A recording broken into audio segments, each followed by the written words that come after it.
എന്താടാ? നിന്നോടൊക്കെ പറഞ്ഞതല്ലേ ഈ മെയിൻ ഡോർ ഇങ്ങനെ തുറന്നിട്ടല്ലേന്ന്? ഓ അതായിരുന്നോ?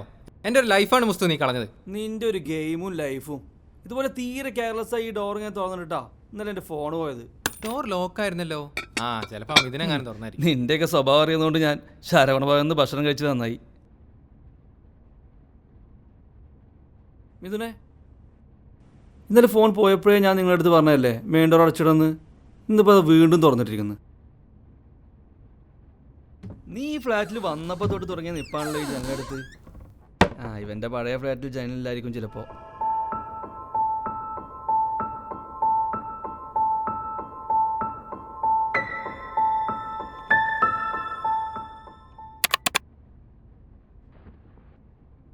Good night. ഡാ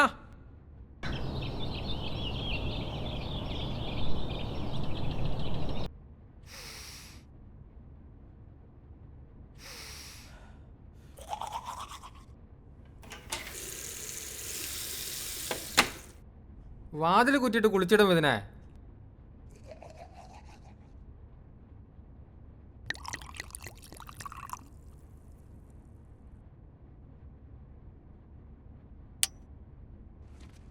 ഡാ ഞാൻ താഴെ കാണും, ലേറ്റ് ആവല്ലേ? ഓക്കെ.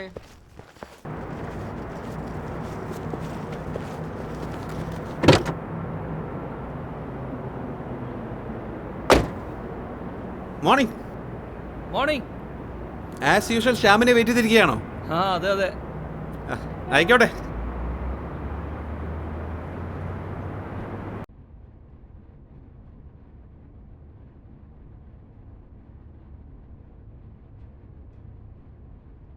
നീ ഇതുവരെ റെഡി ആയില്ലേ? ഞാൻ റെഡിയാണല്ലോ. ആണല്ലേ? ഞാൻ നയൻ ചെയ്യട്ടെ.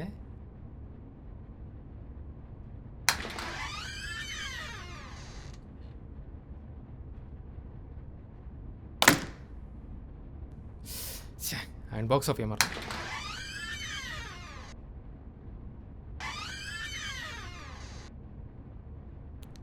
ഇവനോട് പോയി.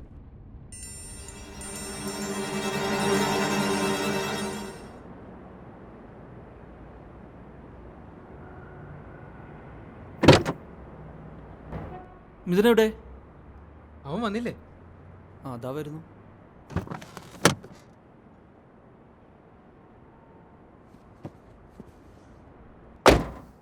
നീ എവിടെയായിരുന്നു? ഞാൻ സ്റ്റെയർ വഴിയാണ് വന്നത്. 6-4 വെരി ഹെൽത്ത് കോൺഷ്യസ്.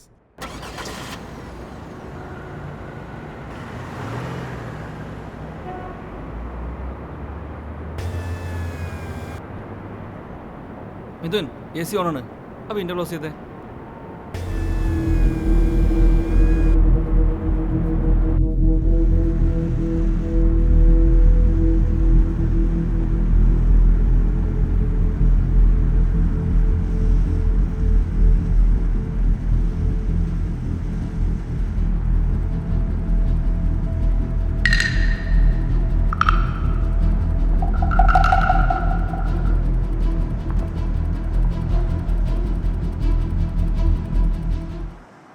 വണ്ടി ഒന്ന് നിർത്താവോ? ഞാൻ എൻ്റെ ID കാർഡ് എടുക്കാൻ മറന്നു. മുസ്തു വണ്ടി ഇരിക്കടാ. അതുകൊണ്ട് നിങ്ങൾ വിട്ടോ, ഞാൻ ബസ്സിന് വന്നോളാം. നിങ്ങൾ ലേറ്റ് ആവണ്ട.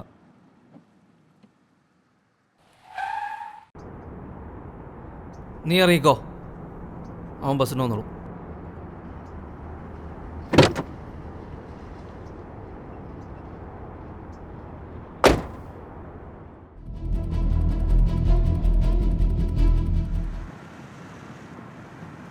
നമുക്കവനെ വെയിറ്റ് ചെയ്യായിരുന്നു.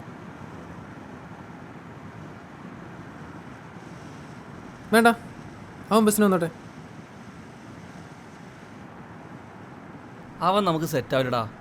അവൻ്റെ അവാർഡ് പടത്തിലെ സംസാരവും ജനലിനടുത്തുള്ള നിപ്പും കള്ളത്തരവും. വന്നിട്ട് 2 ദിവസമല്ലേ ആയുള്ളൂ. സിംഗാവാൻ സമയം എടുക്കുമായിരിക്കും. സിംഗായ അവന് കൊള്ളാം. പിന്നെ ഇന്ന് വൈകിട്ട് ലേറ്റായ നീ കൊള്ളും, കേട്ടല്ലോ?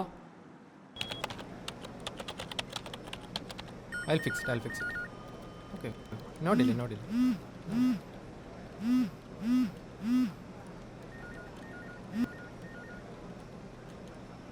മുസ്തു പറടാ. ഇല്ലില്ല, നോ ലേറ്റ്. ഷാർപ്പ് 5. ഓക്കെ.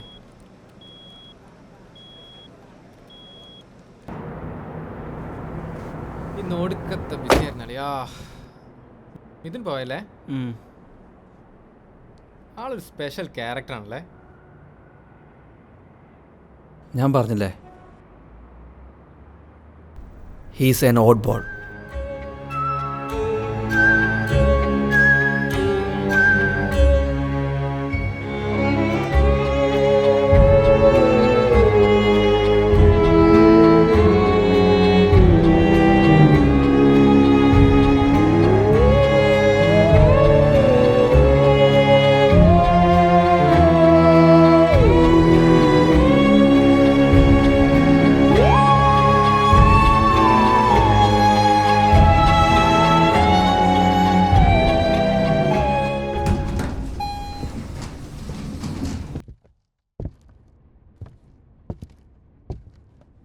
മിഥുനെ, എടാ ഞാൻ പറഞ്ഞ എന്തെങ്കിലും വില ഉണ്ടായിരുന്നെങ്കിൽ ഈ ഡോറിങ്ങനെ തുറന്നിടുമായിരുന്നവൻ.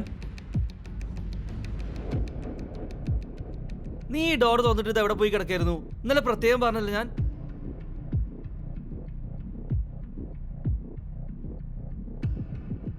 ഏത് നേരത്താണോ ഇവനെയൊക്കെ റൂമിൽ കയറ്റാൻ തോന്നിയത്? സോറി.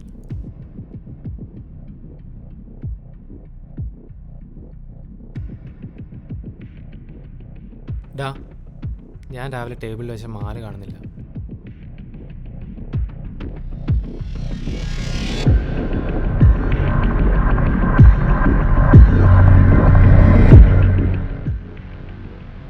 ഡാ, ഷ്യാമിന്റെ മാല എവിടെ?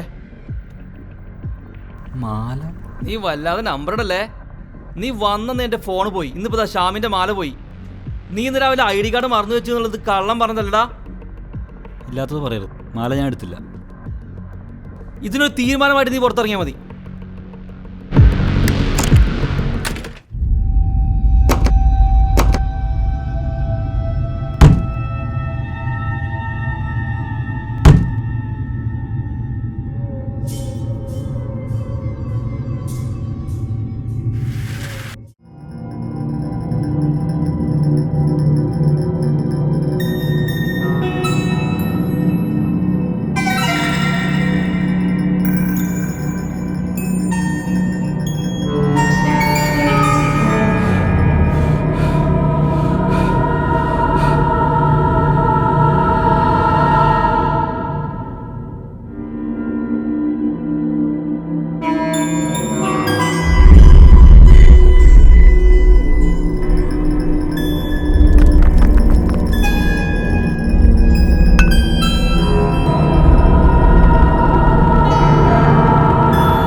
താഴെ കിടപ്പുണ്ടായിരുന്നടാ, കണ്ടില്ല.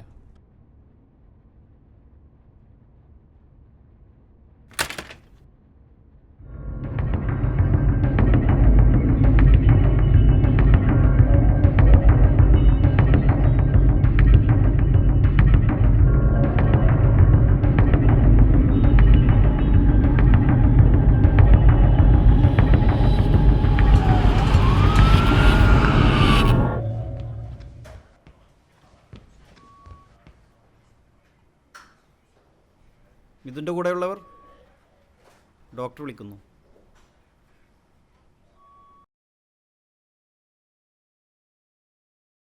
നിങ്ങൾ മിഥുൻ്റെ ഫ്രണ്ട്സ് ആണല്ലേ? റൂംമേറ്റ്സ് ആണ്. ഞങ്ങൾക്ക് 2 ദിവസത്തെ പരിചയമേ ഉള്ളൂ. അവൻ ഇന്നലെയാണ് റൂമിലെത്തിയത്. അയാൾക്ക് കുഴപ്പമൊന്നുമില്ല. ഒരു പാനിക് അറ്റാക്ക് ആയിരുന്നു. ബൈക്ക് ഔട്ടായിട്ട് വീണപ്പോൾ തല തറയിലിടിച്ചു. അങ്ങനെയാണ് ബോധം നഷ്ടപ്പെട്ടത്. CT ഒക്കെ എടുത്തു. കുഴപ്പമൊന്നുമില്ല. ഞാൻ റിപ്പോർട്ട് കണ്ടതാണ്. ആളിപ്പോൾ കോൺഷ്യസ് ആണ്. ഞാൻ മിഥുനുമായിട്ട് സംസാരിച്ചു. എന്നാലും ഒരു മെയിൻ ഡോറൊക്കെ അടയ്ക്കാത്തതിൻ്റെ പേരിൽ ഒരാളെ റൂമിൽ പൂട്ടിയിടാന്നൊക്കെ പറഞ്ഞാൽ മോശമല്ലോടോ. Mithun is having an anxiety disorder. അതാണ് നിങ്ങളിൽ അയാളെക്കുറിച്ച് തെറ്റിദ്ധാരണ വളർത്തിയത്. It means? പറയാം. ഇവിടെ ഒരു 6 മാസം മുമ്പ് ഒരു എർത്ത് കൊണ്ടായത് നിങ്ങൾ ഓർക്കുന്നുണ്ടോ? ആ സമയത്ത് മിഥുൻ ഒരു റൂമിൽ ലോക്കായിപ്പോയി. എർത്ത് കിക്ക് വളരെ ചെറുതായിരുന്നു, എങ്കിലും അത് മിഥുനിലുണ്ടാക്കിയ ഇമ്പാക്റ്റ് വളരെ വലുതായിപ്പോയി. ശേഷം ക്ലോസായ ഏത് സ്പേസും അവന് ഭയപ്പെടുത്തുന്ന ഒരു ഫീലിംഗായി. ഇതിനെ നമ്മൾ ക്ലോസ്ട്രോഫോബിയ എന്നാണ് പറയുന്നത്. സാധാരണ നമ്മളാണെങ്കിൽ തന്നെ ഒരു ക്ലോസായ ഒരു റൂമിൽ കയറുമ്പോൾ നമുക്കൊരു ബുദ്ധിമുട്ട് ഫീൽ ചെയ്യാറില്ല. അതിൻ്റെ കോംപ്ലിക്കേറ്റഡ് ആയിട്ടുള്ളൊരു അവസ്ഥയാണിത്. ഇങ്ങനെയുള്ളവർക്ക് ക്ലോസായൊരു മുറി, ലോക്കായിട്ടിരിക്കുന്ന ഒരു കാറ്, ലിഫ്റ്റ്, ഈവൻ ഒരു ബ്ലാങ്കറ്റ് പോലും ഇവർക്ക് ക്ലോസ് ചെയ്ത് കിടക്കാൻ പറ്റത്തില്ല. അപ്പോൾ തന്നെ അവർ ഡിസ്കംഫോർട്ടാവും. അവനൊരു മാനസിക രോഗിയാണെന്ന് അറിഞ്ഞിരുന്നെങ്കിൽ ഞങ്ങൾ ഒരിക്കലും അവൻ്റെ റൂമിൽ കയറ്റില്ലായിരുന്നു ഡോക്ടർ. ഹേയ്, ഈ മനോഭാവം തന്നെ ശരിയല്ല. ഇത്തരം അകാരണമായ പേടികൾ അഥവാ ഫോബിയ അനുഭവിക്കുന്ന ഒരുപാട് പേര് നമ്മുടെ ചുറ്റുപാടുമുണ്ട്. ഇപ്പം മിഥുന് പേടി ക്ലോസായൊരു റൂമാണെങ്കിൽ മറ്റു ചിലർക്ക് വെള്ളത്തെ ആയിരിക്കും പേടി, മൃഗങ്ങളെ പേടി, അതുപോലെ തന്നെ ഉയരത്തെ പേടിയുള്ളവർ നമ്മുടെ ചുറ്റിലും ഒരുപാട് പേരുണ്ട്. സമൂഹം ഇവരെ കളിയാക്കുകയും ഒറ്റപ്പെടുത്തുകയും ചെയ്യുമ്പോൾ അത് യഥാർത്ഥ പ്രശ്നം എന്തെന്ന് അഡ്രസ്സ് പോലും ചെയ്യാതെ അവസാനം ഇവർ ആത്മഹത്യയുടെ വക്ക് വരെ എത്തും.